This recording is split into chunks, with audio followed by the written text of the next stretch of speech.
Je vais passer là pour vous montrer un petit peu comment ça marche. Donc, alors ça c'est Cluster Control. Là, je viens de changer l'écran. Et, euh, et là, ce que vous voyez, c'est on, on- on peut voir plusieurs clusters. Donc ça c'est quelque chose de test.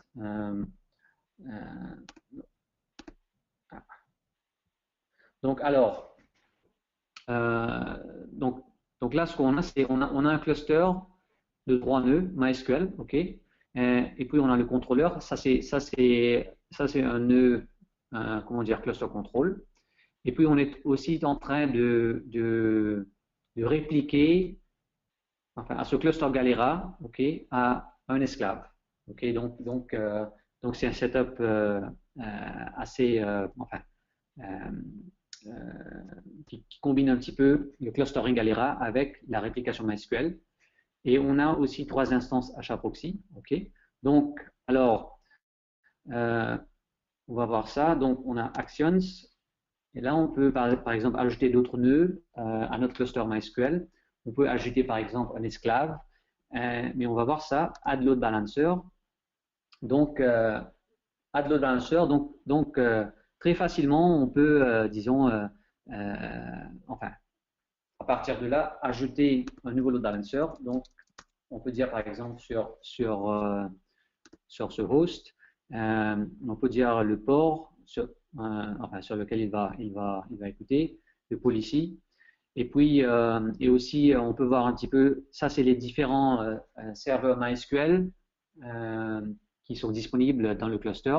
Et là, par exemple, on peut dire qu'on va juste faire le load balancing sur ces 3 nœuds-là. Et on peut aussi dire, par exemple, si on va par exemple envoyer tous les requêtes juste au premier nœud, et puis au cas de failure, on va les envoyer au deuxième et aussi au troisième. Hein. Donc c'est possible de définir si un des nœuds back-end, si c'est du actif ou bien si c'est un backup. Okay. Et puis installer. Et on a aussi la possibilité, par exemple, de dire que, OK, on va installer Keep Alive D. Et là, c'est juste vraiment choisir un petit peu les deux différents HAProxy qui va faire primary et puis backup. Et puis, on va écrire, par exemple, 10.10.10.10, etc. Voilà. Donc c'est assez automatisé dans ce cas-là. Et on présente aussi un peu d'infos qui est dans HAProxy. Donc, par exemple, si on clique sur le rôle des nœuds HAProxy, là, on va voir, enfin, pas autant de détails hein, comme dans le GUI d'administration HAProxy, mais on va quand même voir quelques détails. Et là, c'est possible aussi de, par exemple, dire, OK, on va disable un nœud HAProxy parce que, par exemple, on veut faire un peu de maintenance sur ce serveur MySQL.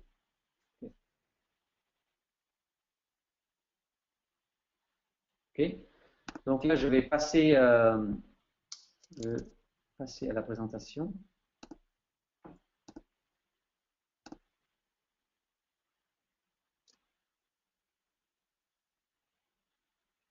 OK.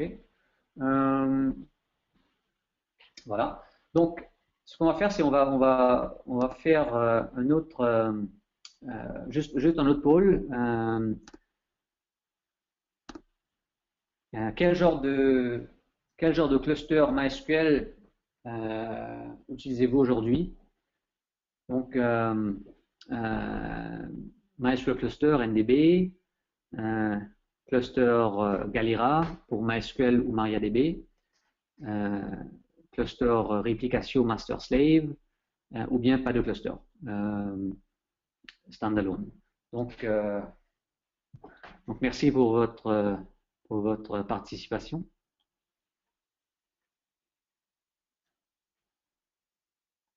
Donc là, on voit qu'il y a beaucoup il y a beaucoup de master slave. Il y a environ un quart de l'audience qui n'a pas de cluster, et puis environ 17%, 23% qui font du NDB, qui font du MySQL cluster. Donc là, je vais closer le poll et puis montrer les résultats. Donc environ un quart, ils font du NDB cluster, donc MySQL cluster, et puis un autre 23% qui n'ont pas de cluster, et puis la majorité, presque 70%, font du master slave. Okay. Et donc là, on va regarder un petit peu les différents scénarios. Donc, on va regarder un petit peu les scénarios de déploiement là. Okay.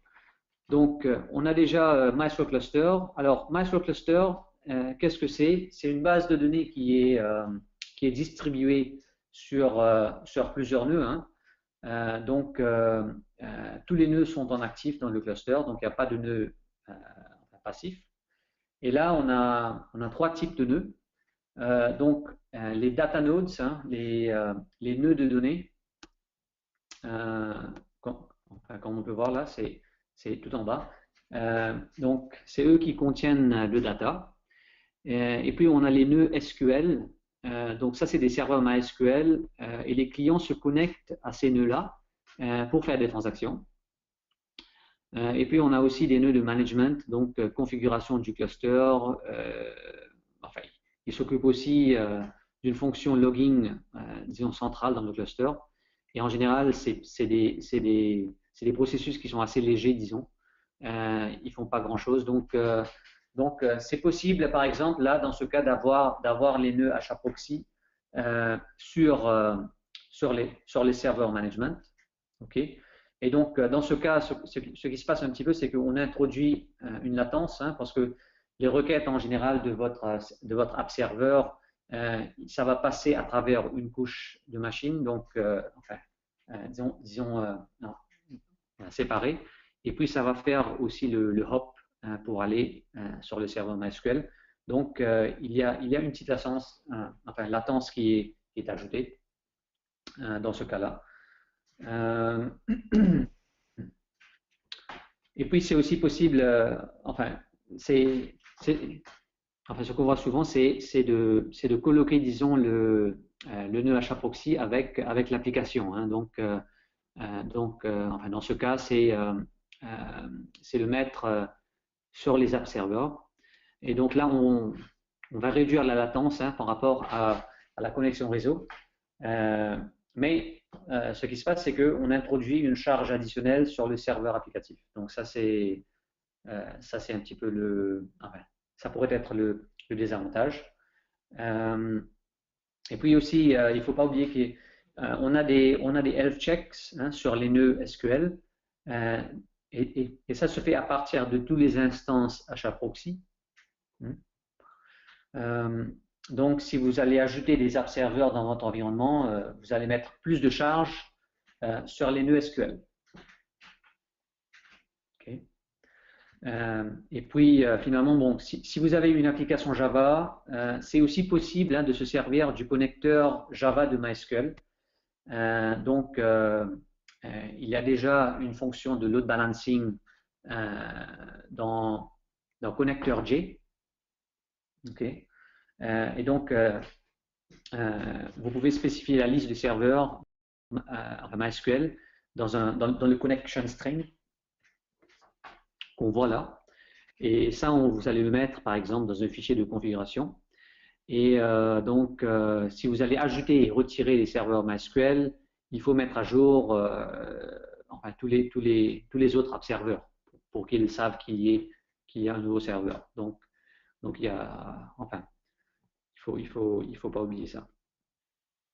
Et donc, disons, pour propager les changements de configuration sur tous les app serveurs.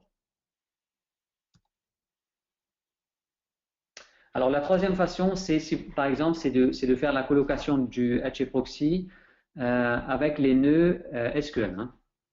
Donc, il n'y a pas de latence ajoutée là. Mais le problème, c'est que vous allez ajouter une charge additionnelle sur les nœuds SQL. Enfin, donc il y a ça.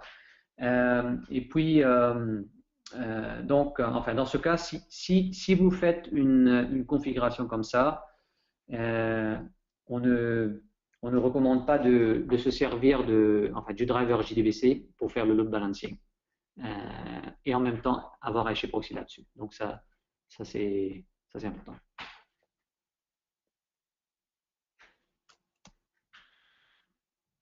Alors, topologie MySQL Replication, master-slave.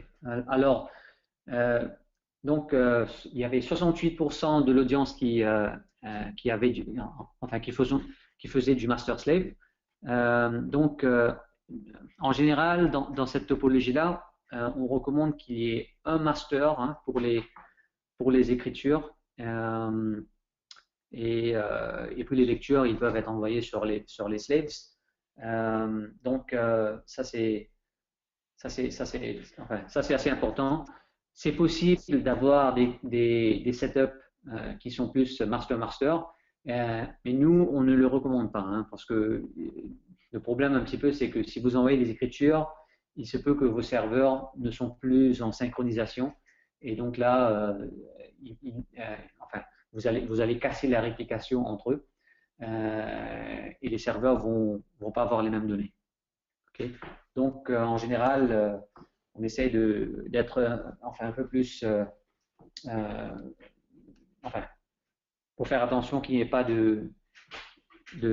comment dire, de divergence entre les données. Donc, vous écrivez juste un master et puis vous pouvez faire des lectures sur les autres. Et donc là, ce qui aurait été bien, c'est si on pouvait faire du read-write split dans HAProxy. Et puis donc, puisque HAProxy ne peut pas vraiment différencier entre les écritures et les lectures, donc là, votre application doit pouvoir séparer ces lectures-là. Et donc, ce que vous pouvez faire, c'est créer une configuration, comme on veut voir là, dans HAProxy. Et donc là, HAProxy va écouter sur le port 3316 pour les lectures. Et les requêtes vont être envoyées sur ces deux esclaves-là, en mode round robin. Okay. Et donc, ce que vous allez faire, c'est que vous allez configurer un autre port enfin, sur qui l'application peut se connecter, okay, pour se connecter au master. Et donc dans ce cas, dans votre application, il doit enfin, explicitement se servir du bon port s'il veut faire des lectures ou des écritures. Et donc voilà. Donc ça, c'est pas toutes les applications qui peuvent faire ça. Il y a certains softwares où vous pouvez mettre une IP ou bien un port qui est juste pour les écritures. Donc il y a certains comment dire, logiciels où c'est possible à faire. Mais en général, voilà quoi, c'est à vous de le faire manuellement, à moins que, par exemple, vous avez un load balancer comme MySQL Proxy ou bien même MaxScale hein, de l'équipe MariaDB, qui peuvent faire qui regardent comment dire, au protocole de MySQL pour justement voir si c'est une écriture ou une lecture. Et ça, on va regarder tout à l'heure.